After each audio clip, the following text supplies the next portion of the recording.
Halo teman-teman, apa kabar? Selamat datang kembali di channel Molderino bersama aku Abdul.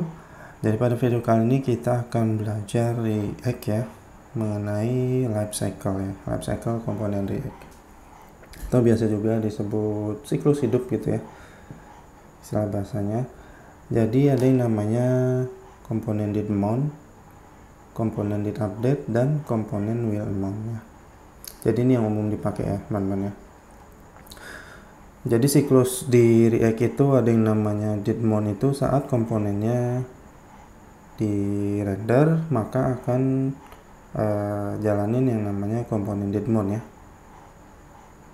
Kemudian saat ada perubahan pada props atau state gitu ya, ini akan eksekusi komponen did update, ini akan dieksekusi kalau kita buat fungsinya. Kemudian pada saat di unmounting atau komponennya hilang, ini akan jalanin siklus hidup yang namanya komponen will unmount gitu ya, si komponennya. Oke, kita langsung praktik aja deh ya teman-teman, biar lebih jelas dan lebih kebayang gitu ya. Jadi kita pertama untuk komponen did mount.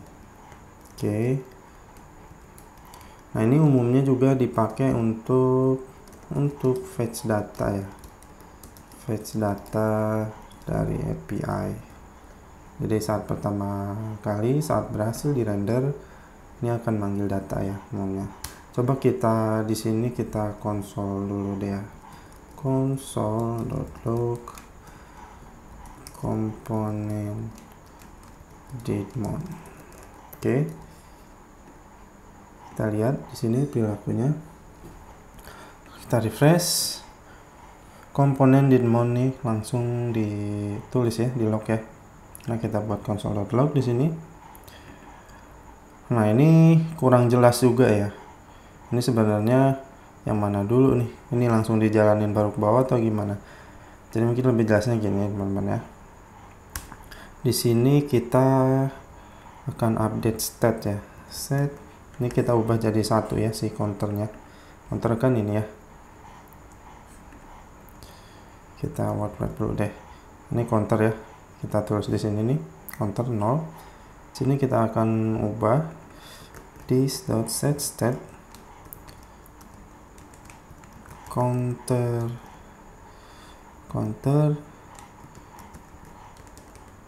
this.state counter plus 1 gitu ya. Kita simpan. Dan ini langsung berubah jadi 1. Nah, kita kasih timeout di sini ya. Set timeout, jadi biar tahu. Oke, ini kita kasih 3 detik deh. Jadi nunggu 3 detik baru kita update state-nya gitu teman-teman ya. Simpan. Nah, ini nggak langsung di update ya state-nya. Nah, gitu teman-teman ya. Jadi komponen did mount ini siklus hidup saat si komponennya berhasil di render. Ini kan pertama ini akan ngerender ini React nih. Nah kemudian akan setelah berhasil, maka kan pertamanya kan 0 nih counternya, kan nampilnya 0 dulu ya. Nah 0 dulu nampil, udah terrender, kemudian dijalanin ini diubah jadi 1 ya, kayak gitu teman-teman ya. Jadi si komponennya ditampilin dulu nih di render di layar, baru si komponen did mount-nya dijalanin ya. Karena sesuai dengan definisinya nih, jadi dia dijalanin saat si komponennya di mounting atau di render gitu ya. Oke, kemudian yang kedua komponen did update. Komponen did update ini fungsinya saat ada perubahan state. Jadi ada kalanya kita saat si counter ini berubah, ini kita mau apain gitu, kita mau lakuin apa di sistem kita. Nah, jadi misalkan saat ada perubahan nih, kita konsol dulu deh, console.log komponen did update. Oke, kalau kita cek di sini komponen did mount dulu baru komponen did update ya. Nah misalkan saat ada perubahan itu kita mau alert gitu ya, ada perubahan state, gini juga bisa. Tunggu 3 detik. Oh, ada perubahan nih di state-nya, kemudian kita mau apain nih si state-nya gitu ya. Oke, jadi kayak gitu teman-teman ya. Kita buang aja load-nya. Nah, kemudian yang terakhir komponen will and mount ya. Jadi ini kita bicara di kelas komponen ya. Nanti kita akan coba juga life cycle untuk di functional komponen ya, atau di hook ya. Jadi ada yang namanya terakhir komponen will and mount. Oke.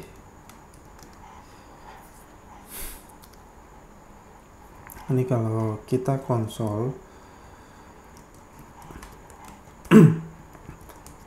komponen will and mount, ini nggak akan nampil ya konsolnya, karena si komponen ini kan tetap ada nih, istilahnya nggak ke unmounting gitu teman-teman ya.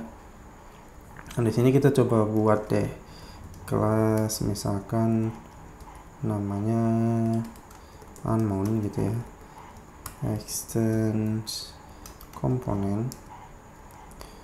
Oke, buat render, kita return dan div di sini kita buat di sini unmount gitu deh ya. Oke, kemudian kita panggil di sini. Jadi komponen will mount-nya kita taruhnya di sini teman-teman ya. Nah, di sini kita akan panggil si unmount-nya, tapi dengan kondisi. Jadi kita panggilnya saat si counternya 0 ya.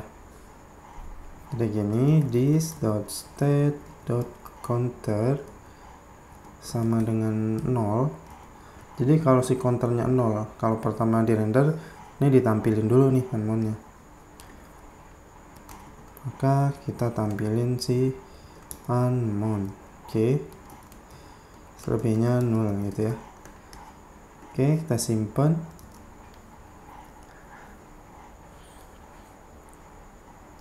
Nah, komponen will unmount-nya di jalanin. Nah, ini dianjurinnya 3 sama dengan ya. Oke, unmount-nya. Nah, saat unmount-nya hilang, ini komponen will unmount-nya dipanggil nih. Nah, karena si komponen ini kan jadi nggak ada nih di sini, makanya dieksekusi si komponen will unmount-nya. Jadi kayak gitu teman-teman ya. Oke. Nah, mudah-mudahan teman-teman paham nih untuk yang siklus hidup di kelas komponen. Selanjutnya kita akan yang di functional komponen ya. Oke. Kita buka yang untuk di functionnya, jadi ini kita ganti dengan yang function. Oke.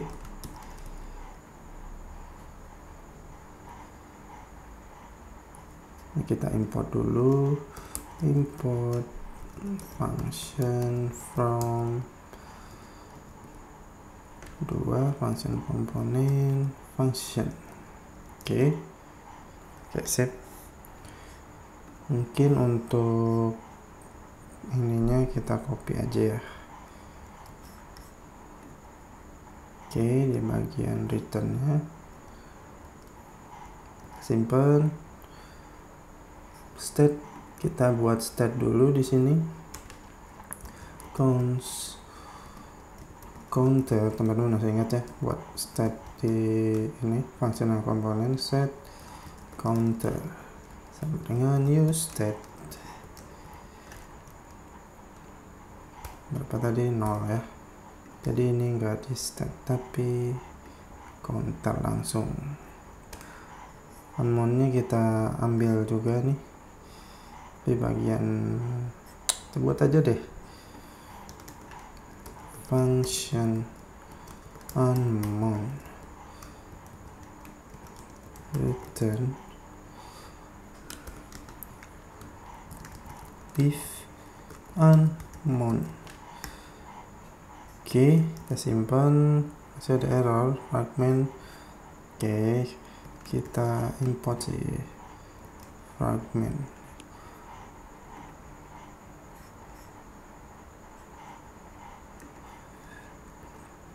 Sebenarnya fragment tuh kalau misalkan kita mau terima prof di sini, kalau enggak kita kosongin aja kayak gini misalnya. State of undefined. Oh, counter. Oke, ini counter ya. Nah, sip. Nah, kalau untuk di functional component kita pakai hooks yang namanya use effect. Use effect, oke. Kita langsung jalanin fungsi di sini. Kita akan console dulu ya, console.log sama deh ya, kita copy di sini biar lebih mempersingkat waktu.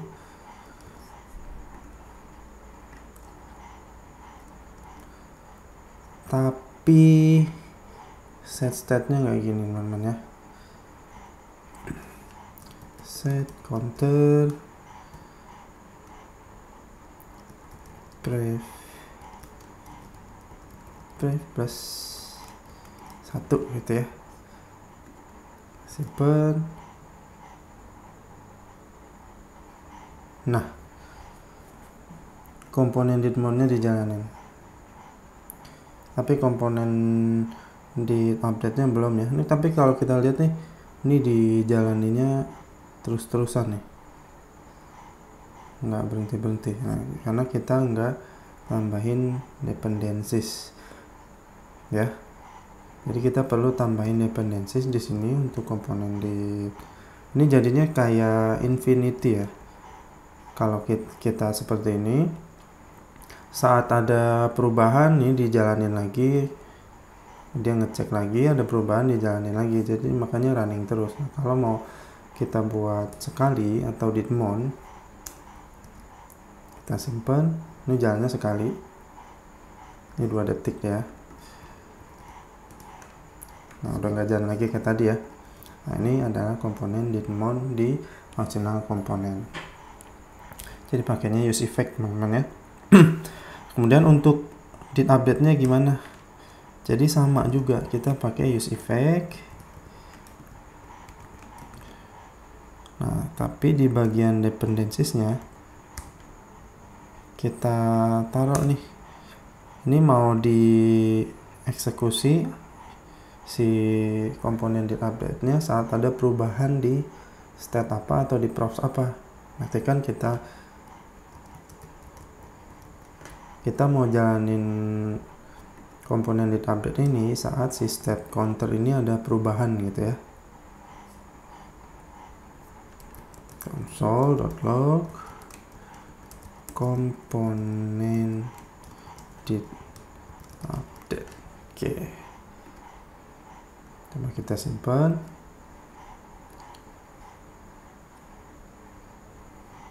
Tapi komponen did update-nya nih langsung dijalanin ya teman-teman ya. Ya, kalau di functional komponen kayak gitu dia akan pertama kali pokoknya dijalanin. Nah, ini kita perlu kasih kondisi di sini. If counter sama dengan 0, tidak sama dengan 0 ya. Kan pertama ini 0 ya, saat ada perubahan kan berarti bukan 0 ya. Ini baru kita jalanin di update-nya, biar ini nggak ke trigger ya. Karena use effect itu dijalanin saat si komponennya berhasil di render atau di mount ya. Oke, nunggu. Nah, baru nih did update-nya dipanggil, kemudian did mount. Oke, did mount dulu baru did update nih. Ini dipanggil, kemudian langsung dijalanin yang ini ya, komponen did update. Kalau ini dilihat dia duluan yang di update-nya nih, dia malah jalanin yang ini duluan nih, karena ada perubahan ya. Oke. Nah, ini untuk yang di update-nya. Kemudian untuk yang Harmon-nya kita masih sama kayak gini teman-teman ya. Di sini berarti kita taruhnya, tapi di sini nggak kayak gini. Kita akan return, atau juga biasa disebut ini clearance function ya. Kalau di functional component kita return fungsi di sini. Return di sini kita console.log komponen will Harmon. Oke, coba ya, simpen. Nah, komponen will Harmon-nya dijalanin. Jadi kayak gitu teman-teman ya, life cycle di React untuk yang di functional component seperti ini. Kemudian kalau yang untuk di kelas seperti ini. Oke, ini juga sama ya, ini dipanggil untuk call data dari API itu umumnya ya. Oke teman-teman, mudah-mudahan jelas ya sampai sini teman-teman ya. Ini untuk use effect. Jadi kalau yang di update nya ini kita perlu tambahin state apa atau props ya.